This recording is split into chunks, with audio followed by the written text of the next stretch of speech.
Hello viewers, আসসালামু আলাইকুম। আবারও চলে আসলাম নতুন আরেকটি ভিডিও নিয়ে। আজকের ভিডিওতে তুলে ধরবো অতি সহজে কিভাবে আমরা গরুর মাংস রান্না করব। প্রথমে আমরা গরুর মাংসগুলো ভালো করে ধুয়ে পরিষ্কার করে নিব। এখন চুলায় পাতিল বসিয়ে দিব। গরম হয়ে গেলে পরিমাণ মতো তেল দিয়ে দিব।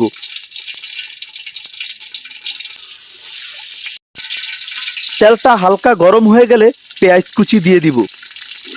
পেঁয়াজ কুচিগুলো হালকা ভেজে নিয়ে তার সাথে বিভিন্ন মশলা দিয়ে দিব, যেমন দারচিনি, এলাচ, লং, তেজপাতা ইত্যাদি।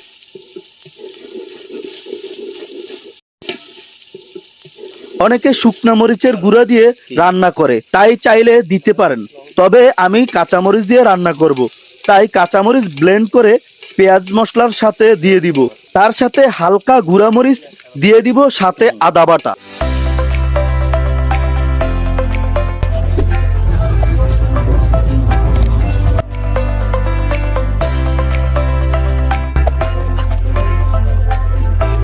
এখন ভালোভাবে নাড়াচাড়া দিয়ে নিব যেন মশলাগুলো ভালোভাবে মিক্স হয়।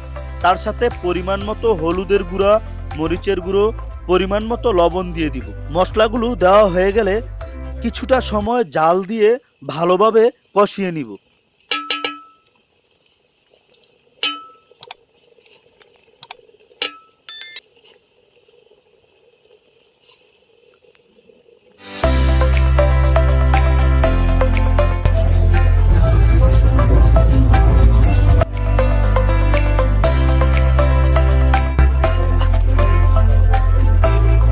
মাংসের স্বাদ দ্বিগুণ বাড়ানোর জন্য এক্সট্রা গরম মশলার গুঁড়া দিয়ে দিব।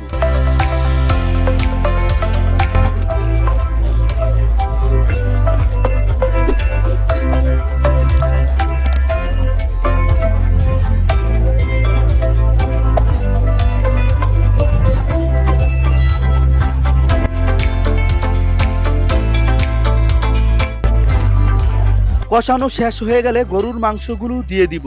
তারপর ভালোভাবে মাংসের সাথে মশলাগুলো নাড়াচাড়া দিয়ে মিক্স করে নিব এবং একটি ঢাকনা দিয়ে ঢেকে দিব।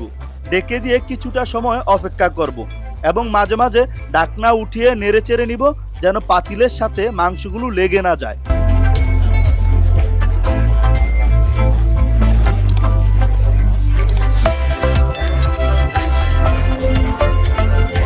এখন রান্না প্রায় শেষ। এখন মাংসগুলো ডিশে উঠিয়ে নিব। মাংস ডিশে উঠানোর সময় অসম্ভব সুন্দর গ্রান আসছিল এবং রান্না করা মাংসগুলা কালারটা চমৎকার দেখা যাচ্ছিল, যেমন কালো বুনার মতো।